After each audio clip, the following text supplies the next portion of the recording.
Hola, ¿cómo estamos? Buenas tardes. Bueno, pues hoy estamos muy felices, muy contentos y por supuesto muy agradecidos de tener el honor de poder conversar, de poder platicar con uno de los periodistas más reconocidos a nivel mundial, a nivel global, corresponsal de guerra y con una trayectoria tan sólida de más de 40 años, Alberto Peláez. Qué gusto. Hola, Tania, muchas gracias. Aquí. Igualmente, gracias. Mucho. Bienvenido, Alberto. Gracias. Bienvenido a Tampico. ¿Cómo estáis? ¿Qué tal? De maravilla, digo, felices de poder tener este encuentro, que estamos seguros va a ser una charla muy nutritiva, muy aportativa. Y bueno, también que conozcan qué hay detrás de este corresponsal, qué hay detrás de Alberto Peláez. Y desde ahí me gustaría preguntarte, ¿en qué momento tú eliges ser periodista? Bueno, detrás de Alberto Peláez no hay mucho y hay mucho. Claro. Porque están mis hijos, está mi mujer, están las personas más allegadas, mi familia, mis amigos. Y detrás de Alberto Peláez, pues hombre, hay un mundo que ha intentado enriquecer a base de textos, de lecturas, de viajes, de muchas cosas para poder hacer de todo eso, de todo ese periplo de cosas, la figura que soy Alberto Peláez, la figura desde el punto de vista intelectual, no claro. Me refiero a otra cosa. Y la otra pregunta, ¿cuál es, Tania? ¿En qué momento eliges ser periodista? Desde niño. Yo era... Mi padre, Joaquín Peláez, fue uno de los periodistas más importantes que ha habido en España y en México en los últimos años. Y él era el corresponsal de Jacobo Zabludovsky y trabajaba en la cadena SER en Madrid, en la radio. Y entonces yo tenía 5 o 6 años y yo veía que mi padre subía, bajaba, iba con cámaras de televisión, con lámparas de radio, con las antiguas máquinas de escribir Olivetti, y yo me crié con aquellas cámaras, con los tomavistas, que un poco eran los primeros padres de lo que luego sería la tele, ¿no? Y bueno, yo me crié con todo eso. Entonces un día yo le pregunto a mi padre, porque me llamaba mucho la atención lo que hacía. Y yo tenía 5 o 6 años y un día le pregunto a mi padre, papá, ¿pero tú qué haces? Entonces mi padre le responde a un niño de 5 o 6 años y al mismo tiempo a su hijo, ¿no? Y él dice, yo cuento cuentos, pero cuentos que son reales. Wow. Y entonces a partir de ese momento yo dije, de mayor quiero contar cuentos que sean reales. Por eso me dice, pero o sea, yo soy de aquellos niños que supe desde mi infancia más tierna, literalmente hablando, tenía 5 o 6 años, que yo en un futuro sería periodista. No quería ser futbolista, ni astronauta, no, yo quería ser ni policía, yo quería ser periodista. Qué lindo. Sí. Oye, por ahí, bueno, estaba viendo un podcast al cual te invitaron y comentabas que tú tuviste referentes musicales por parte de tu padre, como Lola Beltrán, cuando él viajaba a México. También Gabilondo Soler, ¿verdad? Sí, sí, mi padre venía todos los años a México. Y entonces los sábados por la mañana nos despertaba. Mi padre, me acuerdo que teníamos un antiguo tocadiscos y él, con paciencia casi de joyero y de cirujano, el tío por las mañanas, los sábados a las 9 de la mañana, ponía el tocadiscos, lo llevaba al salón, ponía un baffle, como llaman aquí en México, un equipo de sonido en un sitio, el otro lo ponía en otro. Y a las 9 de la mañana sonaba el ratón vaquero. que en España nadie conocía ni a Gabilondo Soler, ni a Cricri, ni nada de eso. Sí, somos los únicos 5 niños que crecimos con Cricri. Los 5 únicos niños españoles. Y luego pues nació traía también las canciones de Lola Beltrán, de José Alfredo Jiménez, de Pedro Infante. Entonces, en mi casa, todos vivimos la cultura de México sin conocerlo. Wow. Y en una ocasión también trajo un mapa muy grande de México. Entonces nos enseñó, decía, aquí está Chetumal, y aquí está Guaymas, y ahí está Veracruz. Wow. En fin, pero claro, yo tenía 7 años y yo no conocía dónde estaba Valencia. Claro. Ni sabía un solo paso español. O sea, me sabía la geografía mexicana, pero no española. Entonces yo desde aquel entonces, yo fui mexicano. Yo tengo todo de México menos el acento, no lo tengo porque no es español. Ya. Entonces México para ti importantísimo, ¿verdad? México para mí es mi patria. ¿Y has estado antes en Tampico? Sí, ¿Sí? sí, hace muchos años y luego he vuelto 2 o 3 veces, ¿no? Hace mucho. Y ahora nos visitas para el Congreso Internacional de Infraestructura Así Turística. es, Mónica. Muy interesante. Y vas a dar una conferencia Sí. que se trata sobre no te quejes. Y tengo una pregunta en relación a eso, que aparte si nos puedes platicar un poquito de qué va a tratar. Pero ¿en qué momento de tu vida decidiste no solo dar este tema, pero dijiste, lo vivo el no quejarme? Porque me imagino que de ahí viene, ¿no? El no te quejes. Bueno, a ver, yo creo que en la conferencia y mi respuesta es, nosotros tenemos todo. Totalmente. Más o menos, con cierta gradualidad, pero todos tenemos todo. Tenemos una nevera que nos da de desayunar, de comer, de cenar.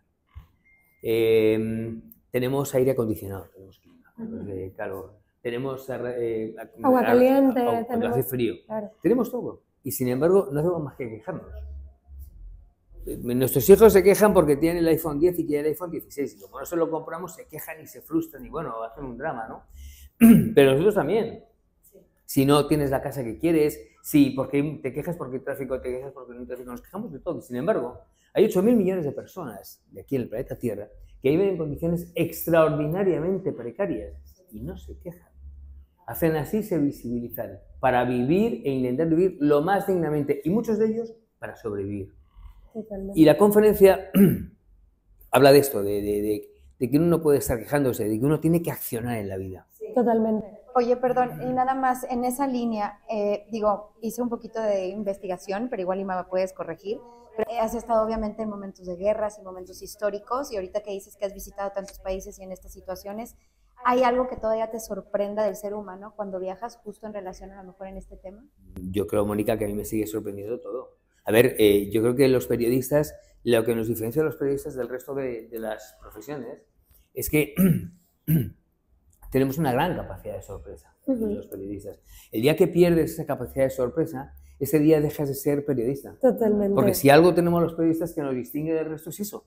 Pero además no tiene por qué, esa capacidad de sorpresa no tiene por qué pasar, no sé, por un terremoto o por haber entrevistado a Trump. No. Miguel de Unamuno hablaba de la intrahistoria, es decir, de aquella historia que hacemos todos los seres humanos y que le elevamos a la historia. Y en la intrahistoria, todo puede ser sencillamente sorprendente. Tú sales de aquí y dices, joder, qué árbol tan bonito. Por ejemplo, yo en Madrid iba siempre a tal velocidad que nunca me daba tiempo a ver lo que tenía a mi alrededor. Y cuando salgo de Televisa hace 4 años, que tuve 2 o 3 semanas para poder ver y entender algunas cosas, dijo, joder, si aquí al lado de la oficina hay unos edificios preciosos, nunca me había fijado. Claro. Eso es una capacidad de sorpresa. Totalmente. Y lo que si un periodista deja de sorprenderse, tiene que dedicarse a otra cosa. ¿Hubo, Alberto, un momento o algún momento que te llevó a ser corresponsal de guerra entre toda este mundo inmenso del periodismo? ¿Por qué elegir estar en el frente, en la batalla? Bueno, Tania, realmente no. Así como yo tenía claro que quería ser periodista, no se me pasaba ni por la antesala de la imaginación ser corresponsal de guerra, esa es la verdad. Fue una circunstancia, pero fue una circunstancia. Porque cuando yo cubrí la primera guerra del Pérsico, que fue la primera guerra a la que fui, aquello me gustó tanto que para mí fue un leitmotiv ya. Y yo hice de mi vida ser corresponsal de guerra. A mí lo que me gustaba y lo que me hacía feliz, a pesar de que pueda resultar una contradicción, era ser corresponsal de guerra. Yo fui muy feliz.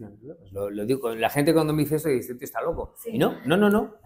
No, porque uno en la guerra conoce tal cantidad de gente, tan buena gente, y al contrario, sí, totalmente. Gente tan misérrima, que eso es lo que te va forjando, ¿no? Y nunca me imaginé yo, pues que a ver, ¿cómo iba a imaginarme que yo vivía situaciones tan extremas en las que pones tu vida en riesgo? No una, muchas veces, sí, la gente no lo sabe. Vives al límite, claro. Al límite, pero todo el tiempo. Y a veces casi lo puedes sobrepasar. ¿Cómo gestionabas el miedo? Pues mira, aguantándome, es que no tienes más remedio. Siempre puedes decir me voy a Madrid, pero para mí no era una opción, porque yo lo que quería es estar allí. Y una cosa es tener miedo, es bueno tener miedo, ¿eh? Claro. O sea, yo creo que todos tenemos que tener miedo, porque si no tienes miedo es cuando te pueden pegar un tiro en una guerra. No te mueves totalmente. Porque piensas que le pasa a uno y al de más allá y al otro hasta que te pasa a ti. Porque te puede pasar. Pero una cosa es el miedo controlado y otra cosa es el terror que no puedes controlar. Y entonces, afortunadamente siempre he pasado mucho miedo y además lo sigo pasando y es bueno tener miedo, pero no a unos límites que sean descontrolados. Pero, la enseñanza más grande que te ha dejado este mundo de ser corresponsal de guerra o de estar en el frente de la batalla. Bueno, me han dejado muchas enseñanzas, Tania, no podría decirte, me enseño fundamentalmente esto. Yo creo que cuando uno va a una guerra, va a 20 guerras y va mínimo 3-4 meses, y en algunas he estado hasta 9 meses, como en Afganistán, pues las enseñanzas son incontables. Ahora, yo creo que hay una que es fundamental para mí, y es, a mí la guerra me enseña a amar más al hombre. Claro. Y a entender que no me queda más remedio que creer en el hombre. Yo soy un filántropo, yo creo que en el hombre, yo no creo que el hombre sea un lobo para el hombre. Porque totalmente. Si creyera eso, entonces apaga y vámonos, ¿no? Ahorita que dices eso, pienso en el tema del hombre y la verdad, ¿no? Y ahorita con todo lo que está sucediendo con la información y el ruido digital, ¿cómo mantienes la verdad y la ética periodística? Que tú es algo que siempre has defendido ahorita. Bueno, es una gran pregunta. Porque mira, hoy en día, Mónica, te encuentras todo tipo de cosas. Y más en las redes. Y más cuando en las redes, además, no contrastas lo que estés diciendo. Porque hoy vale todo. Hoy piensan que hoy vale todo. Y la gente se lo come. La gente lo fagocita. Y lo hacen como propio. TikTok me lo dijo. Sí. O yo lo he visto en las redes. Una verdad absoluta al final del día. Y has dicho una palabra que es muy importante, que es la ética. Cuando uno se dedica al periodismo desde la radio, la televisión, la prensa escrita o las redes sociales, uno tiene una responsabilidad. Gigantesca. Entonces, ¿qué pasa? Que hoy todo el mundo vale para todo. Y no todo el mundo vale para todo. Yo valgo para hacer periodismo, pero yo no podría operar a un señor de corazón abierto. Y además tienes que saber exactamente qué vas a hacer, cómo lo vas a confrontar. Es como si me dicen ahora a mí, ¿usted quién quiere que lo opere mejor? Que estoy mal de corazón. ¿Un cardiólogo o un callista? Pues evidentemente un cardiólogo, un señor que sabe de eso, ¿no? Esto es lo mismo, no todo el mundo vale para esto.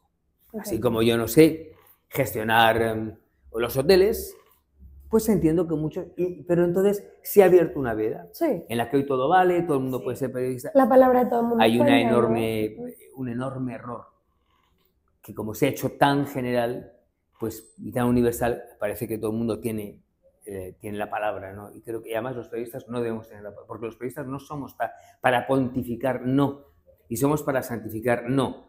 Los periodistas somos unos señores que vamos, venimos y contamos. Punto. Y luego, es verdad que los periodistas tenemos una segunda rúbrica, y es que somos auditores, somos fiscalistas. Cuando alguien hace las cosas bien, claro que hay que alabarle. Cuando alguien hace las cosas mal, claro que hay que cuestionarlo, claro, totalmente. ¿Cuál fue tu primera cobertura en zona de conflicto? La guerra de Irak, la primera, en el año 91. ¿Qué experiencia te llevaste? O sea, ¿cómo percibiste? Bueno, esa guerra, como yo no pude entrar en Kuwait y en Irak, la viví un poco más tangencialmente, porque yo estuve en Jordania, en Israel, entrevisté a Yasser Arafat en Túnez, entrevisté a Muammar el Gaddafi en Libia, pero no fue una guerra de esas. Lo bueno llegó después, ¿no? Que esas sí ya fueron terribles, ¿no? La guerra de Nagorno-Karabaj y luego la guerra de Antigua Yugoslavia, el Kurdistán, todo eso es lo que ya empezó a forjarme como un corresponsal de guerra. Y la experiencia que tuve cuando yo escuché la primera bala o el primer misil, pues no sé, son unas sensaciones prácticamente inenarrables, ¿no? En el que ahí pones a riesgo el informar o tu vida. Totalmente. Ahí es donde tu pasión está quizás sobre tu vida. Porque ahí es donde más bien está la falta de sentido común y la inconsciencia cuando tienes 20 años. Totalmente. Porque hoy yo sé, claro que cubriría una guerra, pero ya no lo haría como de la misma manera. ¿De qué voy a dormir yo como en el Sarajevo o dormitar en unos costales en una primera línea? Pues evidentemente no. porque además tengo ya el ABC del corresponsal de guerra, yo ya soy perro viejo en eso, ¿no? Pero cuando tienes 20 años, piensas que le puede pasar a uno y a otro, el de más Y a mí allá, no, y piensas claro, que nunca te pasa. totalmente. Pasa. Nos Sí te creemos puede pasar. Esta invencibles. medida, ¿no? ¿Y nunca estuviste en una situación extremadamente vulnerable? Uy. Digo, sí estabas, pero vaya, alguna que digas, esta es así. De hecho, fue... Más de 20. De hecho, fue secuestrado en una ocasión cuando ibas a entrevistar. Me secuestraron jamás. 5 horas me secuestraron en el año 2003, 2004. Y fue muy duro, pero me han puesto pistolas en la cabeza muchas veces o varias veces. Han sido muchas veces, muchas cosas que han pasado. La cámara no está encendida las 24 horas. Así es. Hay veces que sí y lo capta. Pero el que no esté la cámara encendida las 24 horas no quiere decir que tus 5 sentidos sí lo estén. Y todo eso lo registras y lo aprendes y lo asimilas como algo tuyo. ¿Por qué es importante que un periodista cubra las guerras o los conflictos? ¿Por qué crees? Bueno, Digo, lo puede hacer cualquier persona, pero ¿por qué piensas que lo debe de cubrir un periodista? yo primero le recomiendo a todo el mundo que tiene que ir a una guerra. Todo el mundo que quiere dedicarse al periodismo. Porque es donde estás trabajando al límite y ahí te das cuenta de hasta dónde puedes llegar. Es muy importante desde mi punto de vista. Y yo creo que los periodistas somos fundamentales en una guerra. ¿Cómo no? A ver, desde el Big Bang hasta hace 150 años, 100 años, que se empezó a atestiguar. Claro. Que estos señores están muriendo. ¿Cuántos millones de muertos ha habido? Sin que nadie lo sepa. Porque no había un señor que estaba ahí y lo escribió o lo filmó. Y todos esos millones de muertos se quedan en el olvido de la memoria. Totalmente. De una guerra que no les correspondía porque eran las víctimas. O que sí les correspondía si estaban allí.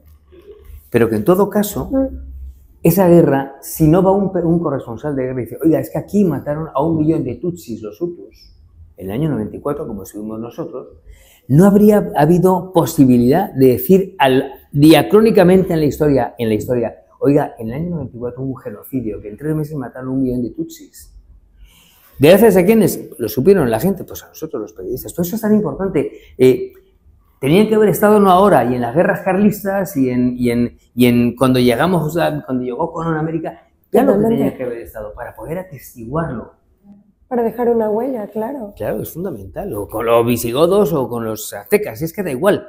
Pero es muy importante cuánta gente murió sin saber sus nombres y sus apellidos. Millones. Claro, la historia, la memoria de la historia al final del día, ¿no? Y partiendo desde ahí, en este mundo donde te ha tocado desarrollarte, has estado también cerca de una parte que para mí de manera personal creo que es la parte más grande que tiene el ser humano y es la vulnerabilidad al final del día. Esta vulnerabilidad donde ahí decimos, híjole, tenemos que sacar lo mejor de nosotros desde ahí o conectar mucho desde la empatía, de ver tanto dolor. ¿Cómo librar de esto, aprender de ello en lugar de tomarlo como una carga para ti? ¿Cómo poder separar todo lo que tú ves y no hacerlo tuyo? Bueno, yo tenía, siempre que iba a las guerras, y luego, más ya cuando estaba casado y con mis hijos, cuando uno es periodista, un periodista es un ser humano. Totalmente. Que siente y que tiene un espíritu, como el resto. Es muy difícil poder disociar dónde está el periodista y dónde está el ser humano. Es muy difícil. Por eso cuando hablan de la objetividad, pues tú no puedes ser objetivo cuando estás viendo lo que estás viendo. Claro. ¿No? Otra cosa es que intentes ser lo más neutral porque ese es nuestro deber. Pero es muy difícil. Lo que pasa es que yo también, después de varias guerras, yo empecé a entender que al final esa no era mi guerra. Que mi guerra estaba en Madrid, con mi trabajo en Televisa, y con mis hijos, y con mis amigos, y con mi mujer, y con mi madre. Esa sí era mi guerra, entre comillas. Pero no era mi guerra. Yo no podía comprar una guerra que no era mía. Porque además yo me iba. Y esa gente, esa pobre gente se iba a quedar. Entonces, intentaba relativizar lo máximo, incluso los momentos más duros de haber visto a niños morir, de gente que murió, de un niño que se me murió en los brazos. Tantas cosas dices, bueno, sí, todo es terrible, pero yo tengo que seguir. Y mi guerra no está aquí en Sarajevo, ni en Ruanda, ni en Afganistán. A mí me parece muy atinada la plática que vas a dar hoy en el Congreso. Creo que el tema de no quejarse, y no lo he escuchado, y la voy a escuchar ahorita, lo cual me alegra muchísimo, estoy seguramente que va a ser espectacular, pero creo que conecta mucho con lo que estás comentando ahorita. Creo que el hecho de no quejarse, tienes que estar muy sensible a la vulnerabilidad y desde ahí vivir en la apreciatividad. Y eso ya es tener conversaciones a otro nivel con las personas. Si tú pudieras hablarle a gente pues que va empezando en la carrera de turismo, periodismo y como profesionales, y yo te hablo porque yo estoy en la industria de la educación, tenemos una empresa familiar que es una universidad, entonces nos toca ver jóvenes todo el tiempo y ahorita hay mucha necesidad de orientación, de identidad, de guiarlos. ¿Qué pudieras tú decirles en un mensaje a estos jóvenes que van a emprender decisiones que van a marcar su vida de una manera, pues, para muchísimos años? Bueno, Mónica, yo no soy una persona que dé consejos, a mí no me gusta dar consejos, la verdad, pero la experiencia sí me dice, primero, cualquier persona que quiera dedicarse a cualquier campo, y especialmente al nuestro, al periodismo, que es el que estamos hablando, es fundamental que aprendan idiomas, es fundamental que viajen y es fundamental que estudien. Solamente a través del lore del estudio uno puede entender que delante de puede ser un teléfono celular, pero sentarte en un sitio y decir, no voy a decir tonterías, eso ya es ganancia. Eso ya es ganancia. Y entender la responsabilidad tan grande. Y saber que si haces un noticiero o escribes un artículo, que lo que estás diciendo, lo que estás escribiendo, la gente luego te va a leer y te va a releer. A veces este tío está diciendo una tontería, o al revés. Entonces, por eso es muy importante que los chicos jóvenes hoy se dediquen a lo que se dediquen, al turismo, al periodismo, que sean gente preparada, hecha, cuajada intelectualmente. Y yo creo que la sugerencia que les daría a los chicos jóvenes es que vean la conferencia, porque la conferencia es de eso. Yo creo que la mira principal del ser humano es mirar hacia adelante, siempre hacia adelante. Totalmente. Luchando y forjándose. Y la lucha yo lo entiendo desde el sacrificio, desde la persistencia, desde la perseverancia, la constancia. desde ahí. Porque luego os va a decir, usted tiene mucha suerte, sí, es verdad. Pero la suerte no ha venido así por ciencia infusa. Otra cosa es que tú aproveches esa oportunidad o esa suerte. Pues estuviste justo en donde se cruzó la oportunidad, claro, y la tomaste. Pero si tú no vales para aprovechar, no vales para nada. Entonces es muy importante el no... Y luego una cosa que digo en la conferencia, la frustración. Yo creo, Mónica, que la frustración es, perdón, lo mejor que te puede pasar. Hay que aprender a frustrarse. Sí. Y hay que decir, bueno, pues no se puede, pues ¿qué le voy a hacer? Pues lo voy a intentar. Porque cuando te dicen una vez que no, y no, el día que te dicen que sí, lo vas a hacer mejor que nadie. La frustración es el mejor camino hacia el éxito, que es lo que digo también en la conferencia. Todo esto que digo, que comento, creo que para los chicos jóvenes es un prurito decir, joder, pues sí. Cuando en algunas universidades y en colegios he dado alguna de esta conferencia, los padres luego me dicen, joder, menos mal, le agradezco mucho, porque es que mi hijo estaba quejándose de todo. Y si lleva 8 días que no se queja, a ver lo que le dura, porque claro, el ser humano es así, ¿no? Pero por lo menos ya hemos conseguido una semana que no se queje. Sí, totalmente. A mí me encantaría saber cómo fue que lograste esa pose tan característica. Bueno, sí. Exacto, de aquí, de pues toda la familia mexicana del periodismo. ¿Lo usabas como un método como para controlar tus... Sí, la verdad es que, bueno, yo cuando entré en televisión era muy jovencito, tenía 19 años. Entonces, a mí el lente de la cámara me ponía muy nervioso, tan oscuro aquello, ¿no? Entonces, en la parte en la que aparecía el corresponsal a cuadro, pues me lo aprendía en memorieta, ¿no? Como si fuera el Padre Nuestro. Y como me ponía muy nervioso, me equivocaba una vez y otra, y me equivocaba en una coma, una conjunción, ¿no? Y un día crucé los brazos y me salió la primera. Entonces me di cuenta y entonces empecé a desarrollar una especie de técnica y hoy pues no sé hacerlo de otra manera. Es como si mañana me dicen, tiene usted que leer el Padre Nuestro al revés o en sánscrito, pues no sé. Yo solamente sé como me han enseñado toda la vida, ¿no? Y así es como, y es por eso surge la cruzada de brazos. Nunca me imaginé que iba a tener esa esa repercusión, icónica. la verdad. Sí, el sello perfecto. la vas a tener que hacer antes de terminar. Muchas gracias. Qué placer. ¿Algo más que quieran Muchas ustedes agregar? gracias por esta plática. Y a mí me gustaría cerrar esto con que nos dijeras quién es Alberto Peláez desde tu perspectiva en 3 palabras. ¿En 3? Joder, es que me lo pones muy difícil. Es una cosa de tesis. ¿Quién es ese Es hombre? un tipo normal. Ay, me encanta. Mejor le preguntamos a su esposa, ¿no? Es verdad, soy un tío muy normal. Y a veces pienso y digo, coño, si somos un poco hasta rústicos, porque somos gente... Mira, una última cosa. Nosotros somos 5 hermanos. Y de los 5, yo siempre fui el más hablador, el que más... el más histriónico, porque yo fui actor de doblaje también. ¡Guau! Y entonces yo era el centro de atención en las conversaciones con mis amigos. Entonces mi padre un día, que era un tipo espectacularmente humilde e inteligente, me llama y me dice, hijo, en la vida hay que saber pedir perdón por el éxito. Wow. Que fue una gran frase. Y a partir de ahí entendí que sí, habíamos sido muy normales, para era el que hablaba más y eso, como hoy. Pero ahí entendí muchas cosas. Entonces, en mi casa, con mis hermanos, con mis padres y luego con mi mujer y con mis hijos, hemos preconizado ser gente normal, ser gente humilde. Yo no me creo ni quiero creer que nadie es mejor que nadie, no. No lo entiendo. Creo que esto es así. Todos somos iguales, nadie es más que nadie. Totalmente. Pues qué gusto haber entrevistado a Alberto Igualmente. Peláez, a la persona Gracias. normal. Sí.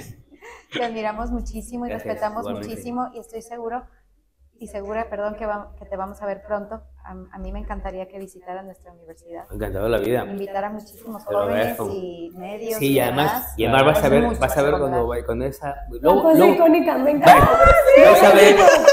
Vais a ver la conferencia y me vais a decir si esto no le deja perfectamente nivelado a un chaval.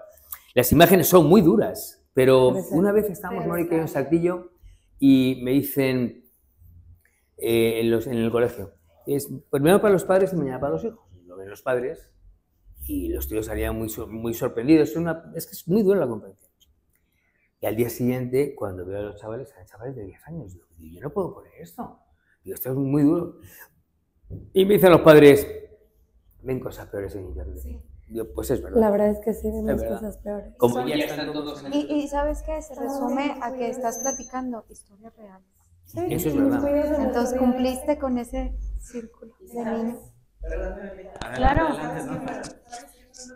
Nos sorprendió que los niños no se sorprendieron por las imágenes, porque no se sorprendieron por las imágenes, ese es un hecho, pero hicieron las preguntas más originales que le han hecho a Alberto en una conferencia, que suele pasar con los niños, ¿te acuerdas? Entonces decían, ¿algún día tuviste que ir armado? Fíjate qué pregunta. ¿Y dónde ibas a hacer tus necesidades? Es curioso porque los niños lo captan de otra manera, ¿sabes? Y luego hacen preguntas súper, súper originales. Pero es verdad que por las imágenes, tristemente no se sorprendieron. Muchas gracias. Claro. Pues ahora sí que agradecer, esperamos que igual que nosotros hayan disfrutado de esta plática con este gran hombre normal. Y paz. Y bueno, recuerda que puedes seguirnos cada semana en Si Te Lo Cuento, no me lo vas a creer. Bye bye. Hasta luego. Adiós. Gracias.